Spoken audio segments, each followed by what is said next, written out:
महाविकास आघाडीच्या या पत्रकार परिषदेमध्ये मी स्वागत करतो। आज या पत्रकार परिषदेमध्ये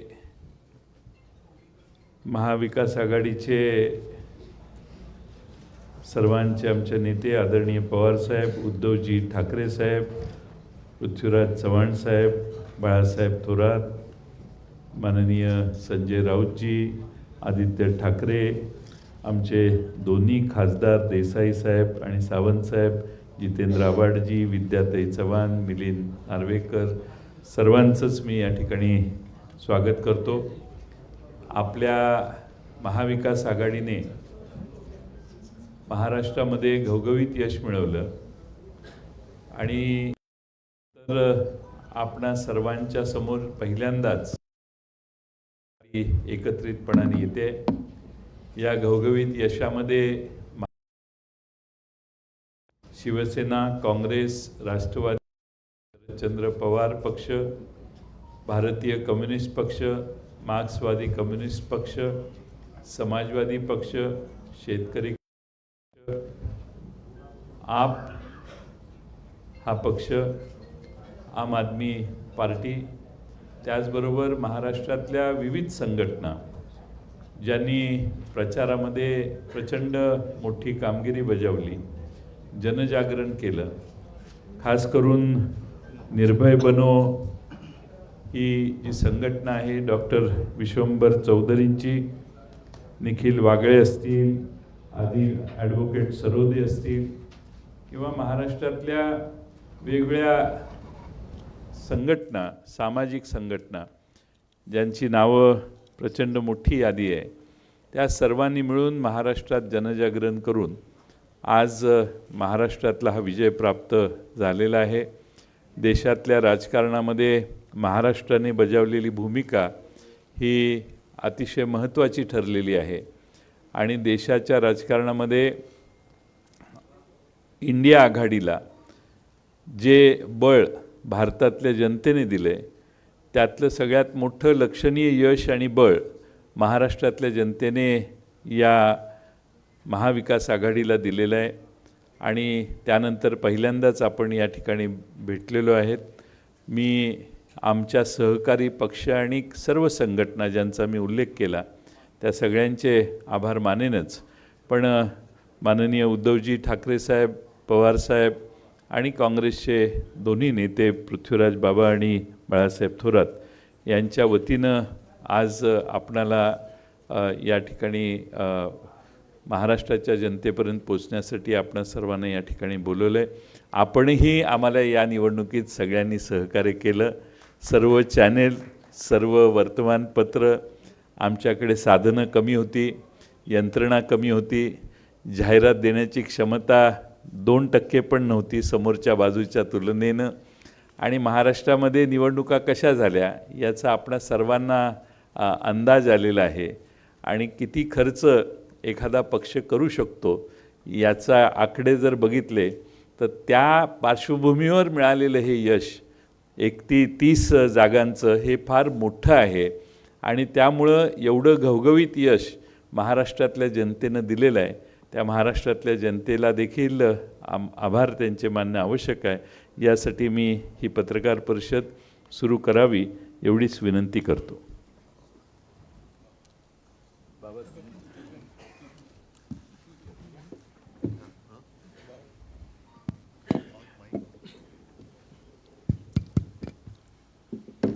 आदरणीय पवारसाहेब, उद्धवजी, जयंतराव, बाळासाहेब थोरात, संजयजी,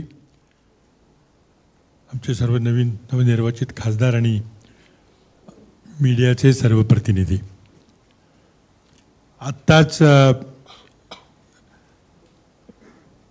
राष्ट्रवादी काँग्रेसचे अध्यक्ष जयंतराव पाटील यांनी आपल्याला सांगितल्याप्रमाणे ही पत्रकार परिषद महाराष्ट्राच्या जनतेचे आभार मानण्याकरता आम्ही आयोजित केलेली आहे। महाराष्ट्राच्या जनतेचा या देशातील लोकशाही वाचवण्यामध्ये ज्या देशातील जनतेने जे मतदान केले आहे त्यापैकी महाराष्ट्राच्या जनतेचा फार मोठा आणि सिंहाचा वाटा आहे। महाविकास आघाडीला अगदी निर्णायक बहुमत दिलेलं आहे आणि त्याबद्दल महाराष्ट्राच्या तमाम जनतेचे सर्व घटकातून महाविकास आघाडीच्या सर्व उमेदवारांना घवघवीत असा पाठिंबा दिला गेलेला आहे. त्याची परिणिती आपण निकालात पाहिलेली आहे. या निवडणुकीमध्ये आमचे जरी 3 प्रमुख पक्ष असले ते जवळ 30-40च्या वर जनसंघटना, काही छोटे पक्ष, कम्युनिस्ट पक्ष असेल, दोन्ही मार्क्सवादी कम्युनिस्ट, CPI CPM, शेतकरी कामगार पक्ष, आम आदमी पार्टी, अनेक जनसंघटना, समाजवादी पार्टी, सगळ्यांची नावं मगाशी जयंतरावांनी म्हटल्यावर खूप मोठी यादी आहे. आणि त्यामध्ये काही सामाजिक कार्यकर्ते जे कुठल्याही पक्षामध्ये नव्हते त्यांची नावं देखील जयंतरावांनी घेतली. त्या सर्वांनी महाराष्ट्रामध्ये एक वातावरण निर्माण करण्यामध्ये खूप मोठा वाटा उचलला. त्यांचे सर्वांचे धन्यवाद या ठिकाणी मानणं गरजेचं आहे. महाराष्ट्र जनतेनं आज या देशातली लोकशाही, या देशातलं जनतंत्र वाचवण्यामध्ये फार मोठी भूमिका निभावलेली आहे, सिंहाचा वाटा आहे. आणि त्या जनतेचे आभार मानण्याकरता मी प्रामुख्याने इथं आलेलो आहोत. त्याचबरोबर आपल्या सर्वांचेही धन्यवाद. आपण ही खूप लांबलेली निवडणूक, जवळजवळ 2-1 महिन्यापर्यंत लांबलेली निवडणूक आपण सर्वांनी कव्हर केली. जनतेपर्यंत आमचे विचार पोचवायचा प्रयत्न केला. प्रचंड मोठ्या धनशक्तीच्या विरोधात आम्हाला लढावं लागलं. त्याचबरोबर प्रसारमाध्यमांच्यावर कशा प्रकारे दडपण होतं हे आपण चांगल्या प्रकारे जाणता. आणि मग ज्या चौकशी करणाऱ्या संस्था आहेत त्या संस्थाचा ज्या प्रकारे दुरुपयोग झाला, या सर्व गोष्टींना आम्हाला तोंड द्यावं लागलं. पण ते महाराष्ट्राच्या जनतेच्या आशीर्वादाशिवाय शक्य झालं नसतं. आज राज्यातील शेतकरी बांधवांनी देखील सरकारला एक संदेश पाठवलेला आहे. कुठल्याही समाजाला गृहीत धरता कामा नये. आज दुर्दैवानं पूर्वी कधी झालं नव्हतं इतक्या मोठ्या प्रमाणात धार्मिक ध्रुवीकरण करण्याचा प्रयत्न केला गेला आणि त्याला काही यश मिळालं नाही हे या निवडणुकीच्या निकालावरून स्पष्ट झालेलं आहे. या महाराष्ट्राच्या भूमीमध्ये छत्रपती शिवरायांच्या आचरणाहून आदर्श घेऊन आम्ही सर्वधर्म समभावाची भूमिका या ठिकाणी राबवतो. आणि त्यामुळं धार्मिक ध्रुवीकरण कुठं पसरलं नाही, कुठलाही मुद्दा तिथे चालला नाही. जनतेच्या प्रश्नाला महाविकास आघाडीच्या नेत्यांनी प्राधान्य दिलं. आणि खरं म्हणजे पवारसाहेबांनी आणि उद्धवजींनाही धन्यवाद दिले पाहिजे की त्यांनी ज्या प्रकारे जवळजवळ प्रत्येक मतदारसंघामध्ये जाऊन त्यांनी प्रचार केला. नेत्यांच्यामध्येही चांगलं समन्वय होतं, बूथ लेवलच्या कार्यकर्त्यांच्यामध्येही खूप चांगलं समन्वय होतं. आणि त्यामुळं हा आपल्याला इथं परिणाम दिसत आहे. आत्ताच तिन्ही पक्षाच्या नेत्यांची एक प्राथमिक बैठक विधानसभेच्या पार्श्वभूमीवर आमची झालेली आहे म्हटलं तरी काही सुरुवात झालेली आहे. लवकरात लवकर आम्ही विधानसभेच्या दृष्टीने जे काही निर्णय घ्यायचे असतील ते घेणार आहे. पण एक गोष्ट निश्चित आहे की ही विधानसभेची निवडणूक अशाच प्रकारचं आघाडी, जनसंघटना, महाविकास आघाडी सगळे ज्या प्रकारे मी लोकसभेची निवडणूक लढली त्याच प्रकारे त्याच ताकदीनं किंबहुना त्याच्यापेक्षाही अधिक ताकदीनं आम्ही विधानसभेची निवडणूक लढणार आहे. जनतेचे प्रश्न घेऊन लोकांच्या समोर पुन्हा येणार आहेत. आणि मला खात्री आहे की ज्या प्रकारे लोकसभेला आपण सर्वांनी महाराष्ट्रातील जनतेने आम्हाला आशीर्वाद दिला त्याचप्रमाणे विधानसभेच्या निवडणुकीमध्ये त्याच्यापेक्षाही अधिक प्रमाणामध्ये आशीर्वाद आम्हाला मिळेल. आणि महाराष्ट्रामध्ये सत्ता परिवर्तन निश्चितपणे होईल हे आश्वासन आम्ही आमच्या सर्वांच्या वतीनं आपल्याला देऊ इच्छितो. धन्यवाद. एकच लहानशी गोष्ट सांगायची राहून गेली ती म्हणजे ज्या काही अन्य पक्षाच्या नेत्यांच्या सभा झाल्या त्याच्यामध्ये देशाचे प्रधानमंत्री यांच्या आजच्या सभा झाल्या आणि एक रोड शो झाला. त्यांच्या या अष्टा सभा ज्या ठिकाणी झाल्या आणि जुळसो ज्या ठिकाणी झाला त्या ठिकाणी आम्हा लोकांच्या उमेदवारांना जनतेने फारच मोठ्या प्रमाणात पाठिंबा दिला आणि म्हणून विधानसभेच्या निवडणुकीच्या काळामध्ये प्रधानमंत्र्यांच्या जेवढ्या ज्या जागा भीती होती तेवढं आमच्या स्पष्ट बहुमताच्या दृष्टीनं अनुकूल वातावरण होईल. त्यामुळं त्यांनाही धन्यवाद देणं हे माझं कर्तव्य समजतं.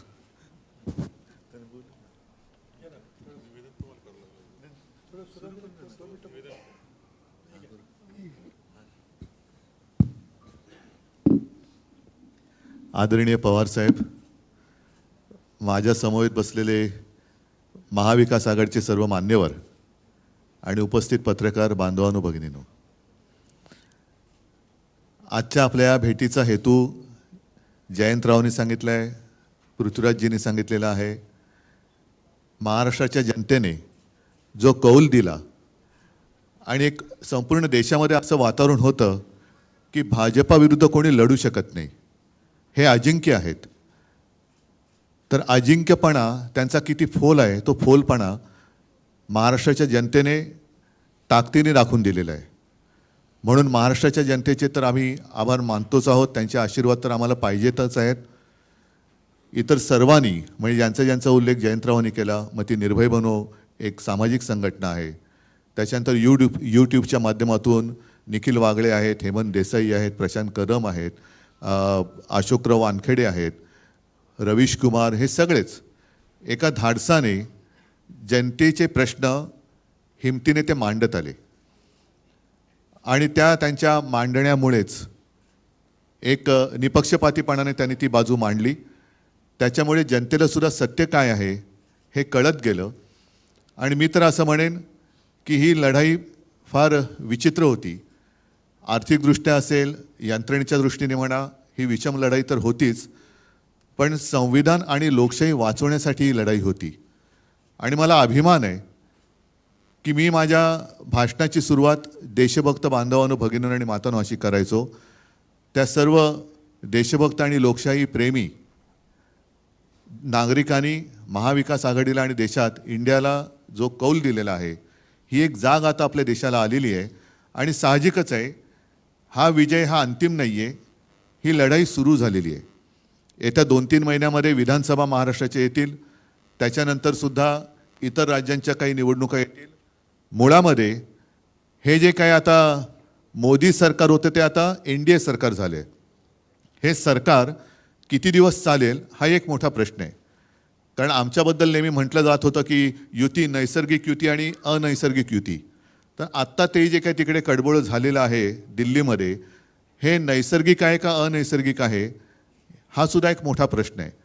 एकूणच देशातली जनता या निवडणुकीच्या निमित्ताने जागी झाली, हे फार मोठं यश या निवडणुकीच्या वेळेला आपल्याला मिळालं असं मी मानतो. आणि आपल्या मनामध्ये काही प्रश्न असतील आपण विचारा, त्याला उत्तर द्यायचा आम्ही प्रयत्न करतो.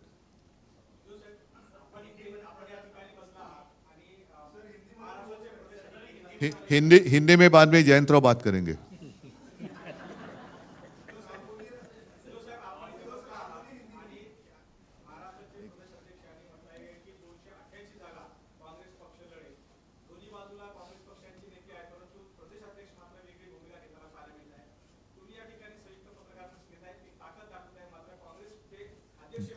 जेव्हा 3 पक्ष एकत्र पत्रकार परिषद घेतात, याचा अर्थ असा, पृथ्वीराजजींनी सांगितलेलं आहे की आमची एक प्राथमिक बैठक, अगदी प्राथमिक बैठक आपल्या समोर येण्याआधी झालेली आहे. आणि येणारी विधानसभा सुद्धा जे लोक आमच्या सोबत आहेत, महाविकास आघाडी म्हणून आम्ही 3 पक्ष तर आहोतच, पण इतर घटक पक्ष सुद्धा आणि सामाजिक संघटना सुद्धा यांच्या त्यांना सोबत घेऊनच आम्ही लढणार आहोत.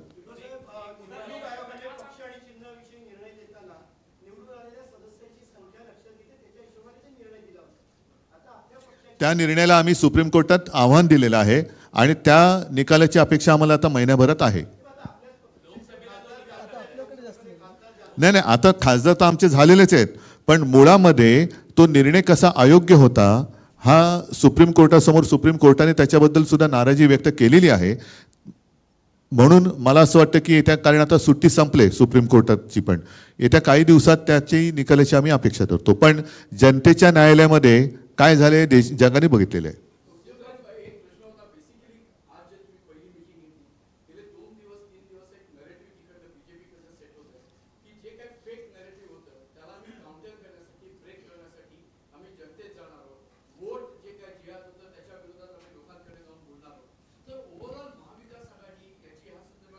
नाही, वोट जिहाद म्हणजे काय? कारण स्वतः नरेंद्र मोदीजींनी सांगितलं होतं की ते त्यांचं बालपण मुस्लिम कुटुंबियांच्या सान्निध्यात गेलेलं आहे. ईदच्या मिरवणुकीत ते ताज्या खाल्लं जायचे, त्यांच्या घरचं जेवण ते जेवायचे. आता मग त्या खाल्ल्या मिठाला ते जागलेत की नाही जागलेत? त्याच्यामुळे वोट जिहाद हा शब्द मला काय कळलेला नाही. मोदींनी पहिले सांगावं, जर ते लहानपणी त्यांच्या शेजारच्या मुस्लिम कुटुंबियांकडचं जेवण जेवत असतील तर त्या मिठाला ते जागलेत आणि जागणार आहेत की नाही जागणार आहेत?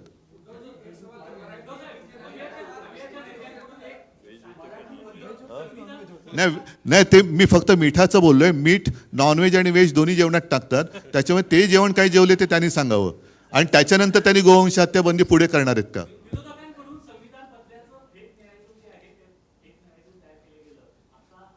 काय, मला परत प्लीज.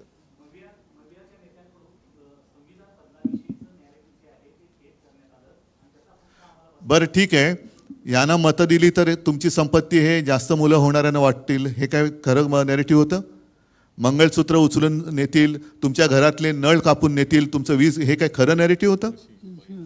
तुमची म्हैस चोरून नेतील, हे काय खरेपणा होता? नकली संतान, नकली सेना, हे काय खरं नॅरेटिव्ह होतं? आणि मी प्रत्येकाला नोकरी देईन, प्रत्येकाला घर देईन, हे काय खरं नॅरेटिव्ह होतं? उद्योगधंदे वाढवीन, हे काय खरं नॅरेटिव्ह होतं?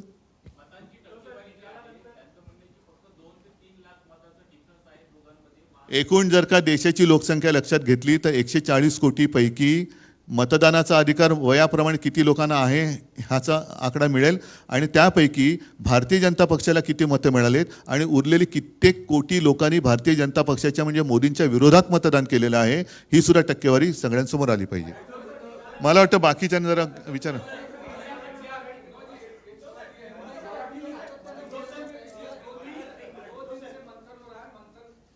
मंथन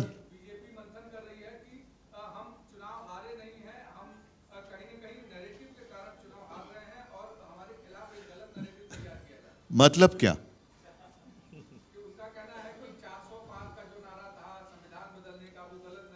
तो फिर दिया क्यों था? और आप ही के लोगों ने कहा था कि उन्हें संविधान बदलना है. फिर जो उन्होंने नैरेटिव सेट करने की कोशिश की थी, मंगलसूत्र तुमचं चोरणार, वो क्या असलियत थी? अच्छे दिन आएंगे वो तो हम भूल गए, वो नैरेटिव का क्या हो गया? वो 15 लाख रुपए लाने वाले जो 2014 से अगर हम शुरू करें तो कितने नैरेटिव उन्होंने जो किए थे वो सारे झूठे थे. मोदी गारंटी का क्या हो गया? आपके घर से आपकी तोंटी वो निकाल कर लेके जाएंगे, क्या ये संभव है? 20 कनेक्शन काट दिया जाएगा, क्या ये संभव है? तो ये झूठ नहीं था. हाँ, एक मिनिट जरा मराठी.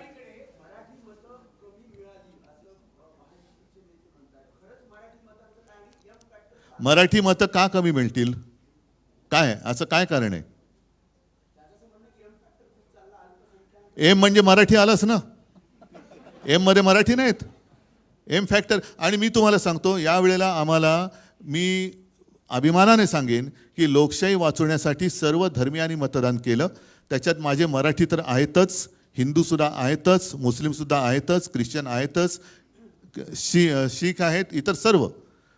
आणि तुम्हाला काय वाटतं, रक्त सांडून मिळवलेली मुंबई मराठी माणसांनी त्यांच्या डोळ्यात देखत जर लुटली जात असेल तर अशा वेळेला मराठी माणूस लुटणाऱ्याला मत देईल. महाराष्ट्र आणि मुंबईतला मराठी माणूस मुंबई आणि महाराष्ट्र लुटणाऱ्याला कदापि झोपेत सुद्धा मत नाही देणार. त्याच्यामुळे अजूनही भारतीय जनता पक्षाला वास्तवाची जाणीव आली नसेल तर मग त्याला निवडणुकीच्या निकालाच्या विस्तवाला सामोरं जावं लागेल.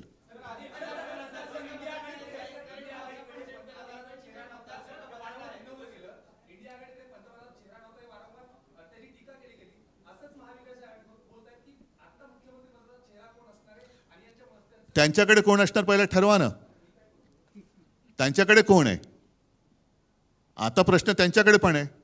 कारण मला आठवते मी मुख्यमंत्री असताना देवेंद्र फडणवीसांनी ते काय म्हटलं होतं, ते वसली 3 गावं, 2 काय, एक वसेची ना. आता हालत त्यांची तशीच आहे. तिन्हीच्या तिन्ही ओसाड आहेत, एक सुद्धा बसत नाहीये. अरे मला बाकी जरा बाकी पवार साहेब.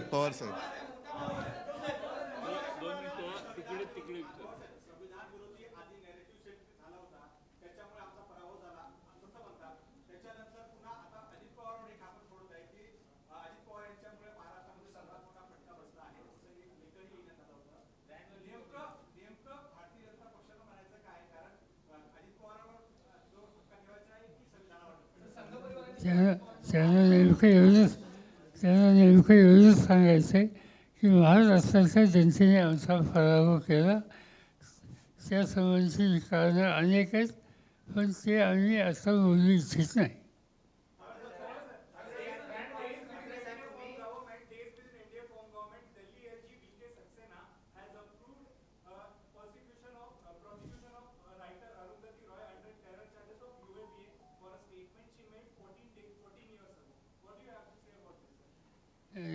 जे काय आता स्टेटमेंट त्यांनी केलं इतक्या जुन्या काळाचं, ते काढून आता जी कारवाई केली जाते ती अगदी पूर्णपणानं सत्तेचा गैरवापर आहे. आणखी एक गोष्ट अशीच या ठिकाणी झाली की काही लोकांच्या बाबतीत तुम्ही आणि काही लोकांच्या यापूर्वी केसेस केलेल्या होत्या, त्यातल्या काही लोकांना कोर्टाने जामीन दिला, पण त्याच्यामध्ये अनेक लोक कारण नसताना आरोपाशिवाय आधीच तुरुंगामध्ये आहेत. याचा अर्थ सरळ हा सत्तेचा गैरवापर आहे. आणि या सत्तेच्या गैरवापराच्या संबंधी या निवडणुकीमध्ये लोकांनी जी काही भूमिका घेतली त्याच्यातून शहाणपणा शिकतील अशी अपेक्षा होती, पण तो काही शहाणपणा शिकलेला दिसत नाही. आणि त्यामुळं आणखीन 3-4 महिन्यांनी लोकांच्या समोर जायची संधी ज्यावेळी मिळेल त्यावेळी लोक त्याचा पूर्णपणानं विचार करून ठोस निर्णय घेतील.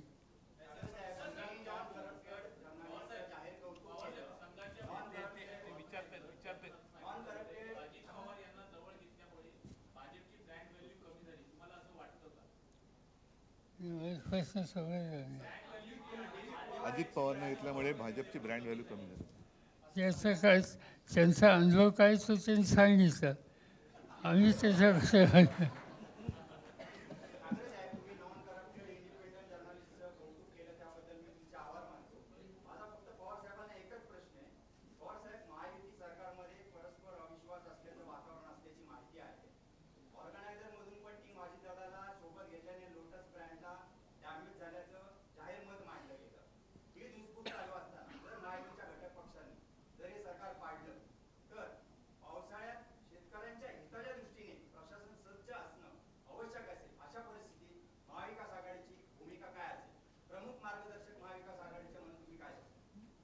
साधी ही गोष्ट आहे की आम्हा लोकांच्या हातामध्ये आज तर काही महाराष्ट्राची सत्ता नाही आहे.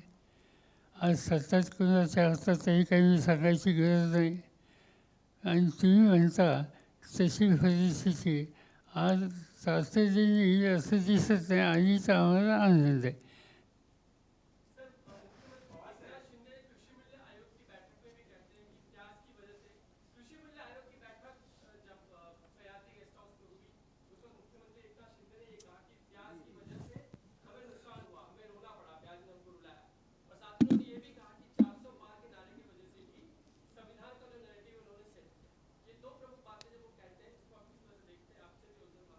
सीधी बात है, प्याज पैदा करने वाला किसान तो नाराज था, इसमें कोई दो बातें नहीं, मगर वहाँ तक सीमित नहीं. इस महाराष्ट्र का, इस देश का किसान वाइंड ये सरकार के बीजेपी के खिलाफ था. और आज भी इसमें कोई बदल हो गई ऐसे मुझे दिखता नहीं.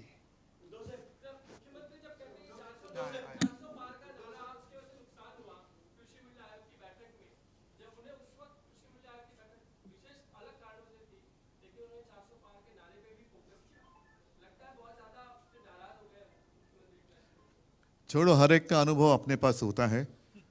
तो प्यास के कारण भाजप को तो रोना पड़ा ही, लेकिन साथी जो है उनके उनके वजह से भी वो रो रहे हैं।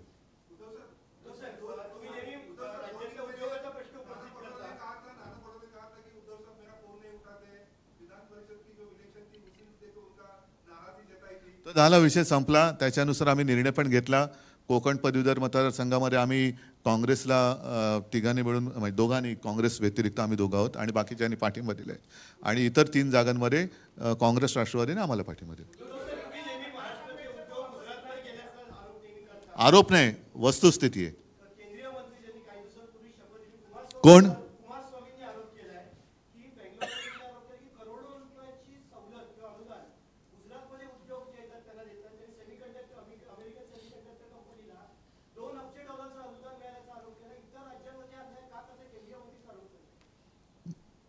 मग मी काय उत्तर देऊ?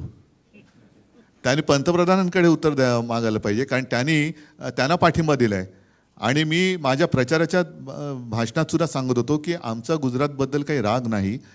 इंडिया आघाडीचं सरकार आल्यानंतर आणि उद्यासुद्धा आल्यानंतर आम्ही गुजरातच्या हक्काचं काय असेल ते देऊ. पण याकरता मोदी आणि अमित शाह गुजरात आणि संपूर्ण देश यांच्यामध्ये एक जी भिंत उभी करतायत ती अत्यंत घातक आहे. तशी भिंत त्यांनी उभी करता कामा नये. महाराष्ट्राच्या हिताचं असेल ते महाराष्ट्राला मिळालंच पाहिजे. गुजरातचं असेल ते जरूर गुजरातला द्या. तसंच अन्य राज्यांना जे आवश्यक आहे आणि त्यांच्या हक्काचं आहे ते दिलं गेलंच पाहिजे. त्यालाच आपण केंद्र सरकार म्हणतो. खरं केंद्र सरकार हा शब्द चुकीचा आहे, कारण आपली संघराज्य पद्धत आहे.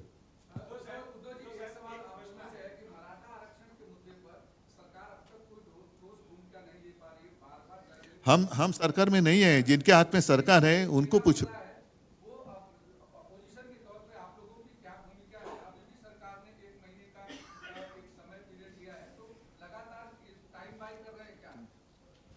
सीधी बात यह है कि ये इशू पर इससे पहले जो कोई महाराष्ट्र गवर्नर थे उन लोगों ने डिस्कशन किया था, कुछ कमीशन किए थे.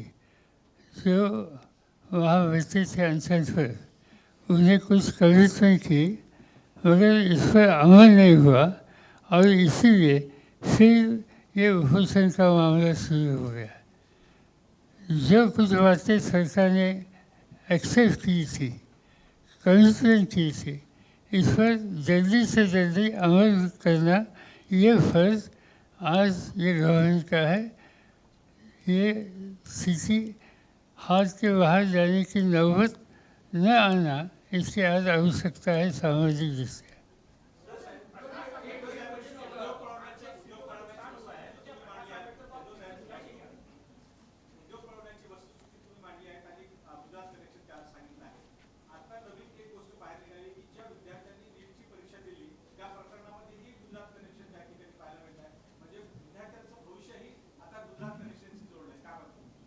नाही, म्हणूनच मी म्हटलं ना की हा जो त्यांचा काही अट्टाहास आहे, त्यांना 10 वर्षात समजायला पाहिजे होतं की संपूर्ण देशाने त्यांना पंतप्रधान पद दिलं होतं. आता कसं बसं त्यांचं पंतप्रधान पद वाचलंय. ते किती दिवस हे सरकार राहील हे काय सांगता येत नाही. आणि गुजरातमध्ये जर का हे अशी सगळी चालूगिरी करायला लागले तर त्यांचं मूळ राज्य आहे तिथेच त्यांच्या आसनाला सुरुंग लागेल. आणि एकूणच जे काय मगाशी तुम्ही नरेटिव्ह म्हणतात, नरेटिव्ह एका बाजूला, पण ह्यांच्यामध्ये खरेपणा नाही आहे. हा सगळा फोलपणा आता देशाच्या जनतेच्या लक्षात आलेला आहे. यावेळेला मी परत सांगेन की मला अभिमान आहे की देशातली जनता जागी झाली. आणि आणखीनसुद्धा एक थोडाफार विश्वास काही लोकांचा मोदींवरती होता, भाजपवरती होता, तो या निकालामुळे आता साफ उडालेला आहे. येत्या निवडणुकीत आणखीन चित्र खूप बदललेलं आणि देशाच्या दृष्टीने सुधारलेलं दिसेल.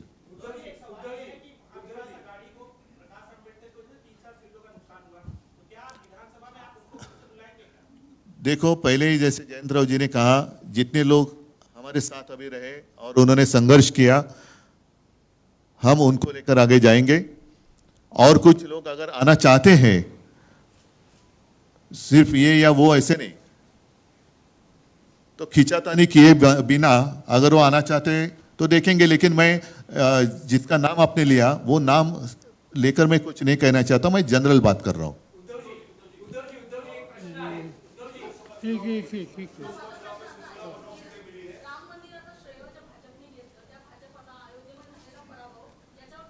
एकच तुमच्या लक्षात असेल, मी 22 जानेवारीला काळाराम मंदिरात गेलो होतो आणि 23 जानेवारीला ज्या दिवशी शिवसेना प्रमुखांचा जन्मदिवस असतो तेव्हा नाशिकच्या सभेत मी म्हटलं होतं की आम्हाला भाजपामुक्त राम पाहिजे. तो भाजपामुक्त राम अयोध्यावासियाने आणि उत्तर प्रदेश जिथे जिथे प्रभू रामचंद्राचं वास्तव्य होतं तिथे तिथे भाजपाने सपाटून मार खाल्लेला आहे. म्हणजे आता भाजपमुक्त राम झालेला आहे.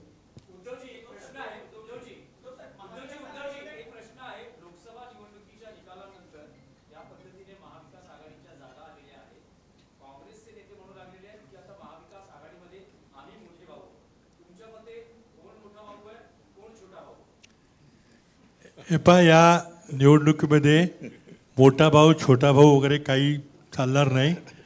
प्रत्येक मतदारसंघामध्ये आम्ही बसून सर्वात चांगला उमेदवार कुठल्या पक्षाकडे आहे आणि मागच्या निवडणुकीचे संदर्भ घेऊन जागा वाटपाचा निर्णय घेऊ. आमचा प्रयत्न आहे की लवकरात लवकर तो निर्णय होईल. आज प्राथमिक बैठक आमची झालेली आहे, त्यामुळे बाकी तुम्ही याच्यात काही जाऊ नका. मला वाटतं पृथ्वीराजजींनी उत्तर दिले ना, वेगळं काय याच्यातच आमची एक वाक्यता दिसते.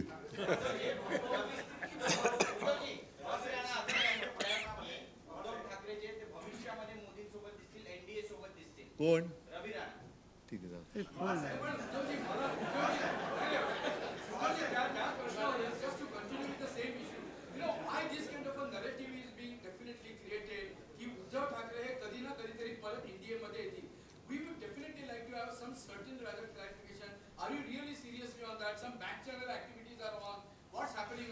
बरं ठीक आहे, मला समजा जायचंय, यांच्यामध्ये बसून आता हो सांगू.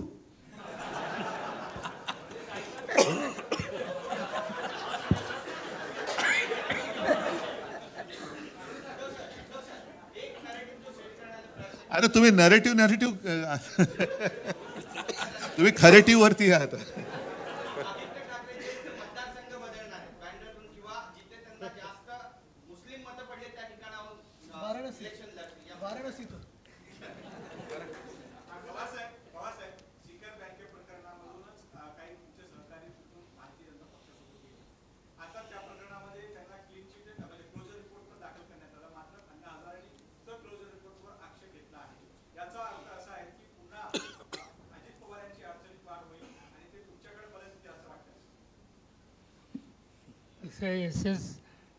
ही वर्ष कोर्टाच्या ताब्यात आहे, 27 आहे आणि 27 माणसाच्या संबंधी ते भाष्य करणे हे काही सांगतानाचे लक्षण आहे. हजारेंना जे काही त्यांची तक्रार आहे ती तक्रार मांडण्याचा त्यांचा अधिकार आहे. त्याच्यात काय निर्णय होतो तो बघू आणि नंतर ठरवू.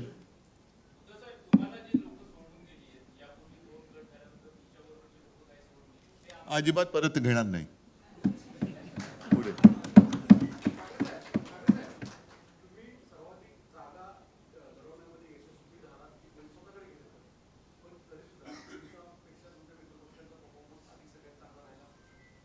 सांगू का? एक जुनं गाणं आहे, तुम्हाला माहिती असेल की नाही माहित नाही. पवार साहेब तुम्हाला नक्की माहिती असणार. माणिक वर्माजींचं गाणं आहे, पारिजात फुलला माझ्या दारी फुले का पडती शेजारी.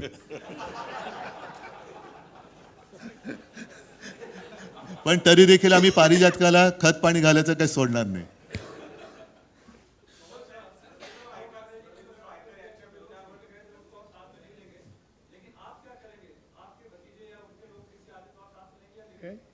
जरा परत सांगा ना.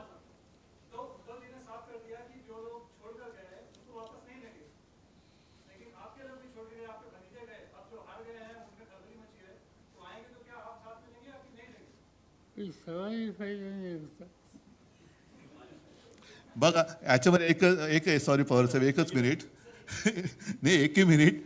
ये जो बातें हैं ना, मैंने तो बात साफ कर दी, लेकिन आपको याद है कुछ महीने पहले अमित शाह जी गए थे बिहार में और उन्होंने कहा था नीतीश कुमार के लिए भाजपा के दरवाजे हमेशा के लिए बंद है,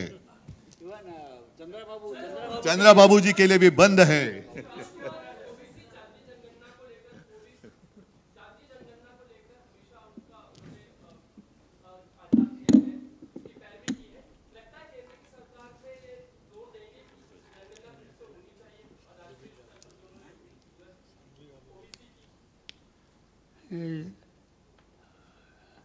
यासंबंधी साधारणतः आमचा विचार काही वेगळा नाही. जातीवर आधारित जनगणना या देशात होण्याची आवश्यकता आहे आणि त्याबद्दल सर्वसाधारणपणे आम्हा सगळ्यांच्यात एक वाक्यता आहे.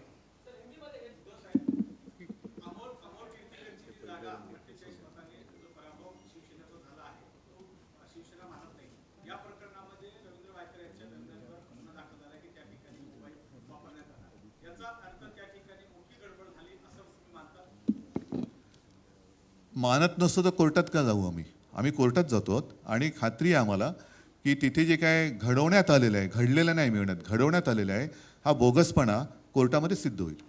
मी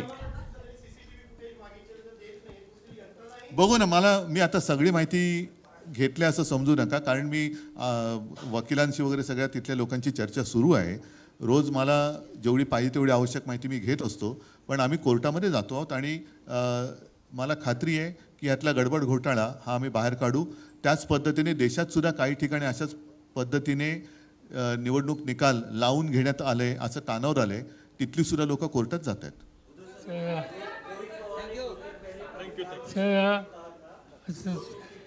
ठीक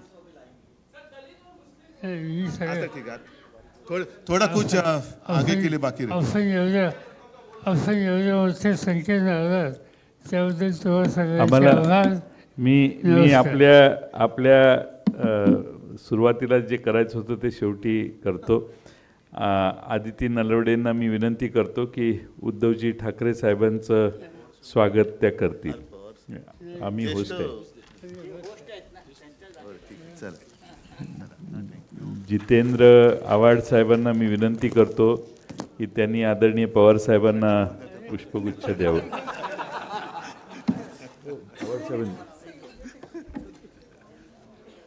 विद्याताई चव्हाण यांना मी विनंती करतो की पृथ्वीराज चव्हाण साहेबांना त्यांचं स्वागत करावं. क्लाइड कॅस्ट्रो यांना मी विनंती करतो की संजय राऊत यांचं त्यांनी स्वागत करावं.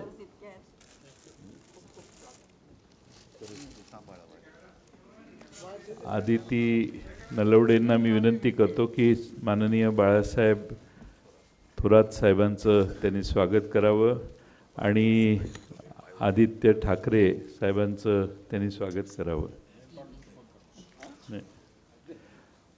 आणि नवनिर्वाचित खासदार देसाई साहेब यांचं आव्हाड साहेबांना मी विनंती करतो की त्यांनी स्वागत करावं आणि अरविंद सावंत साहेबांचंही स्वागत मी करतो. माझ्याकडे ते राहतात.